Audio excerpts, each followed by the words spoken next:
സംസ്ഥാനത്ത് വീണ്ടും പകൽ താപനില ഉയരുന്ന സാഹചര്യത്തിൽ സംസ്ഥാന ദുരന്ത നിവാരണ അതോറിറ്റി പുറപ്പെടുവിക്കുന്ന ജാഗ്രതാ നിർദ്ദേശം പകൽ 11 മണി മുതൽ 3 മണി വരെ നേരിട്ട് സൂര്യപ്രകാശം ഏൽക്കുന്നത് ഒഴിവാക്കുക, പരമാവധി ശുദ്ധജലം കുടിക്കുക, ദാഹമില്ലെങ്കിലും വെള്ളം കുടിക്കുന്നത് തുടരുക, നിർജ്ജലീകരണം ഉണ്ടാക്കുന്ന മദ്യം, കാപ്പി, ചായ തുടങ്ങിയ പാനീയങ്ങൾ പകൽ സമയത്തെ ഒഴിവാക്കുക, പഴങ്ങളും പച്ചക്കറികളും ധാരാളം കഴിക്കുക, അയഞ്ഞ ഇളം നിറത്തിലുള്ള കോട്ടൺ വസ്ത്രങ്ങൾ ധരിക്കുക.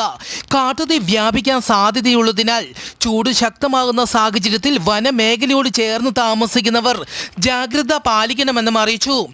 ബീഹാറിൽ അതിശക്തമായ ഇടിമിന്നൽ. ബീഹാറിലെ 4 സംസ്ഥാനങ്ങളിലായി 22 പേർ മരിച്ചു, 11 പേർക്ക് പരിക്കേറ്റു. 3 ദിവസത്തേക്ക് ബീഹാറിൽ ജാഗ്രതാ നിർദ്ദേശം നൽകി. വേനൽ മഴയ്ക്കൊപ്പം മണിക്കൂറിൽ 40 മുതൽ 50 കിലോമീറ്റർ വരെ വേഗതയിൽ കാറ്റിന് സാധ്യതയുണ്ടെന്നും കാലാവസ്ഥാ കേന്ദ്രം അറിയിച്ചു.